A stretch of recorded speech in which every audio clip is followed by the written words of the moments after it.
Hello, friends from the comic and manga world. My name is Hector, And my name is G. and we're here to talk to you about our picks for the July 18th FOC. Now, for those of you who don't know, G and I work for Penguin Random House, and we sell into the direct comic book market internationally. So the titles that we picked are from those publishers that we can distribute into that market. So we do want to mention that aside from this YouTube channel, we also have some other social media channels. So please follow us, and you can check out some of these videos and also some new stuff whenever some news whenever it's available. We post it on there, and it's PRH International Comics. So let's get started. So the first pick is mine, and this is from the New York Review Books. This is Pretending is Lying by Dominic Govelet. And this is and it's translated from French by Sophie Yano. This is a trade paperback, 24.99 graphic novel. It's a memoir of the author. This is the first. This is a trade paperback edition. It has been already published it in hardcover, and this is the first book ever to be translated into English from Dominique Govelet. And this is her memoir. It is done in a way where she sort of does different sort of short stories or short anecdotes in periods of her life. And as you can see in the art, very beautiful art. And she talks about the loves in her lives. She talks about her dad, and she talks about her lover, and then she talks about her daughter. And she goes from really sad stories to really funny stories, and it's very personal. And you can tell also there are different sort of styles and tones to different to the illustrations. And I think it reflects the mood of each story, but also her feelings. I love when artists do this kind of thing. I love when they go really personal and they use their own stories, but also they reflect all of that, not just on the text, but also on the art itself and the illustrations themselves. And this is something right up my alley. This is I forgot to mention she's Belgian. She's from Belgium, and she's a very big illustrator and like I said, there's a lot of her books and her titles that still haven't translated to English. We're hoping, that this is just the beginning. I really dig the different changes in Hmm. because on this page you could see that on the right, it's like she's drawing in pencil, and even it looks like the text is written in pencil as Yeah. well. Like you could Hmm. just tell by the text change. That's really cool. That's awesome. Yeah. And then if you go back to the previous one, I love also that there's this sort of like pencil, a little bit like that blended sort of She charcoal. erased it. It looks like maybe Yeah, she got but her there's eraser. also Yeah. on the tower, Mhm. it's erased a little bit, like blurry, but it's also like an outline. So I wonder if she did it with pencils, just going a little bit lighter. And then Yeah. in the other one on the left, it that effect of like the orange color, sort of watercolor on it. And I completely love that it's this, that in one book you have so many different styles from the Yeah, same yeah. artist. Yep. It's very cool. It's awesome. Yep. All right, and this is actually one of my cover picks for this week, and I had to pick this one. This is Transformers: The Last Spot Standing. This is the last issue of this mini series, issue number 4. This is a retailer incentive variant. This is a 1 in 10, and this is by EJ Sue.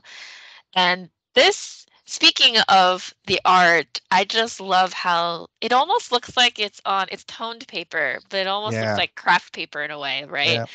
and like it's sketched or drawn Yep. in a notebook, but beautifully done. And the way that the characters and their faces are displayed, it like reminds me of kind of like a Western, maybe like a TV show where you get Hmm. introduced by all these Yeah. characters like on like right from the beginning. I just really enjoy the look of this. This is absolutely gorgeous the way that it's drawn. Yeah, no, definitely it's I the artist I think was going for that Western movie or TV series look, sort of like Bonanza and Magnificent Seven and some of the others.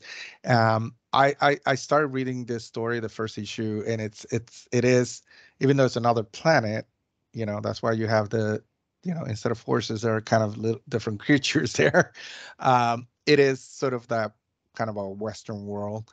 And I, like you said, I love this is sort of like sketched, but it's very detailed and and then the paper, the brown on the background, it makes it look like, that kind of what is it called? That kind of paper you said the name of it. It's sort of like, Like tone craft paper in a yeah, way. Like exactly.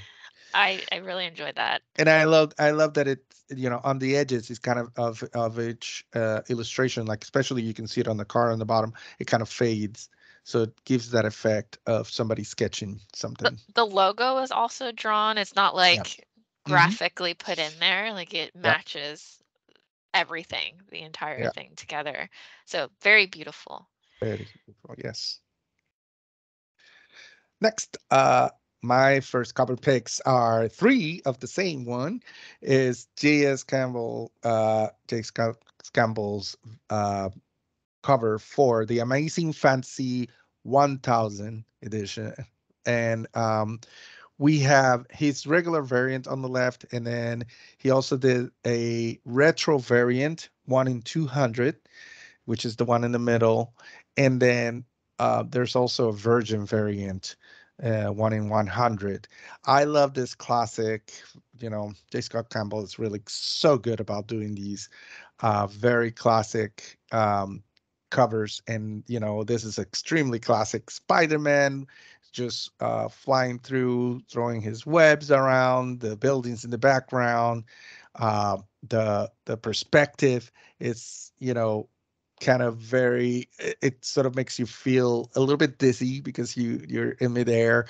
And it's just perfect for this book. There's so many good covers for this book coming out, which is such a huge milestone. The original book where Spider-Man was first introduced 60 years ago, and now coming to the 1000 issue.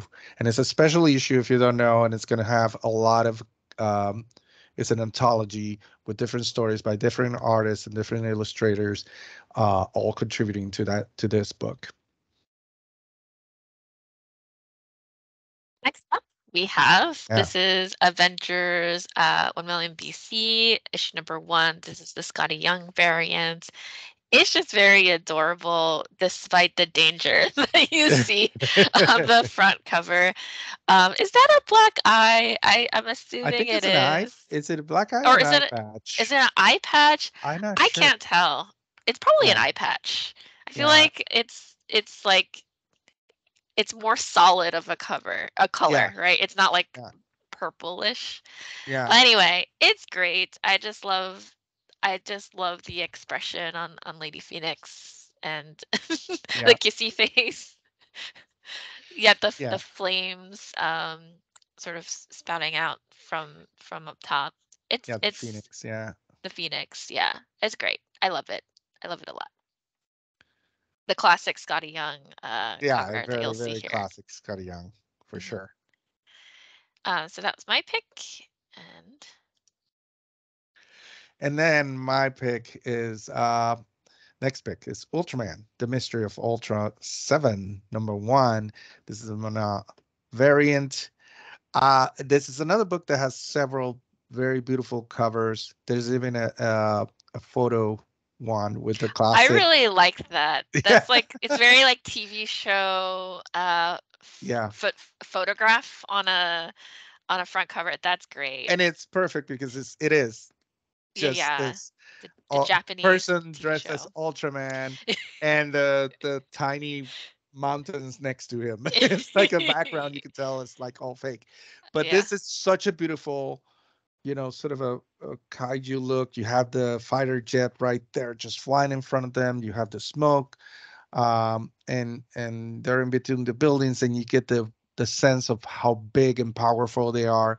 And I grew up watching Ultraman. Um, Interestingly, I watched it in Puerto Rico, so I watched it in Spanish, dubbed in Spanish, and it's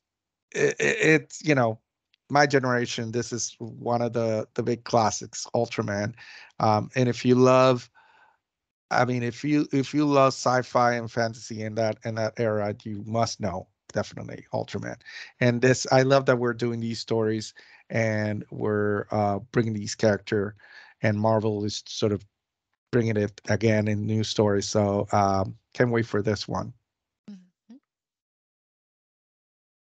Next up, we have Edge of Spider-Verse, issue number 2 by Souza. It's a Souza variant, and we have a new character here on the cover. And this character is Spider UK, and this is striking to me mostly because of the cover, right? The color Yeah. itself, very fluorescent. I can imagine it will look gorgeous in person and physically, and I could see this on shelves and how it would stand out amongst the others, quite frankly, just because of how vibrant it is. So definitely would want to pick this up. I do like how the webbing, like it's very like UK, Yeah, and you pride. have the You Big have the Ben right in the there background, in the yeah. background, and Mhm, I think it's Big Ben, and then there's another tower there. It's very mhm. beautiful. It's just a very beautiful photo, or illustration, I should say, for Yeah, this one. great. And this pick is mine. It's X-Men 13, the Adams variant. And this is part of the big summer event, the Avengers X-Men Eternals, event and Judgment Day. And this is such a beautiful, illustration, Jean Grey of Phoenix Force. Uh, Very striking, just this portrait, and I love the lines on this. You look at the forehead and the lines in the hair, and they're so very well done in detail, and the colors. You would think that using only these two colors, sort of basically yellow and red, you would it'd be so difficult to make it stand out, but he made it really stand out. And obviously, when you look closer, it's because there's so many lines in his, and so many different, like every single line is a different color next to each other. It's such a beautiful thing, and the highlights are makes it look like it's really glowing. Mhm, So I love this cover. mhm. Next up, we always have some piece of news, and this Yes, one I'm like totally excited about. I can't tell you yeah, how excited I am. So this one is the Moth Keeper, and this is by Kay O'Neill. And I found about this because Kay O'Neill had tweeted this cover on Twitter. Um, this this is the cover that was revealed, but there could be a chance that we might have a finalized cover later on. So just keep that in mind. But this is beautiful and gorgeous, as you'll see here. We do have some interior images. If you don't I know, Kay O'Neill. Oh, go ahead. Mhm. no, I was just gonna mention that this is coming out from Random House Graphics, Yes, and it yes. comes out in March of next year. Comes out March of next year. So it is quite some time, but I'm super excited because I love this author so much. And if you didn't know, Kate O'Neill is rose to popularity because of Tea Dragon Society and Princess Ever After, and so very well known because of those titles. So I'm glad that they're putting out something from Arch Graphics here. And this story is about Anya, who is a nocturnal girl and a protector of lunar moths. And with the loneliness and isolation that she feels, it leads her to wonder, like, what would it be like to leave the moon and live in the sun? So she makes a decision that she wants to take a break from the moon and see the sun for the first time, but it causes consequences because, she is the protector of the moths. Like, who would stand in her place if she decides to take that break? And so you'll follow the story, and as expected, the art is gorgeous. That's always to be expected in a Kay O'Neill type of title. And so you'll see the interior images here, very beautiful as shown. Again, super Yeah, excited for this. I love Yeah. the art. I love the concept, the character design. I am a little bit concerned of how big the moths are, because I would be afraid of them being so huge. But they seem to be fine. They seem to not be afraid of them, so that's okay. I really love the tenderness of it, but also that it seems like a story with a lot of drama and heart in it, which is great. Mhm. The author has a tendency of writing stories with very community driven, right? And very inclusive in that way, which is why like the popularity of their Mhm. stories is like goes rampant because like it's beautiful to read. So yeah, definitely watch out for this when it comes out next year. Yeah. And I'm sure we'll talk about it again once Oh yeah, the FOC comes around. for sure. And that's it for this week. Thank you for watching the video. We do have to mention that any of the opinions that we made in this video are our own and in no way reflect the opinions of Penguin Random House, its imprints, or client distribution clients. Again, I want to remind you, please you can follow us on social media, Instagram, Twitter, Facebook, and follow us at PRH Comics International, and also YouTube. Subscribe so you can see more, not just of these videos or other content that we're creating for this channel, and leave us comments, Mhm. questions, anything that you want, and we hope you enjoy them and keep watching. Thank you. Hi everyone.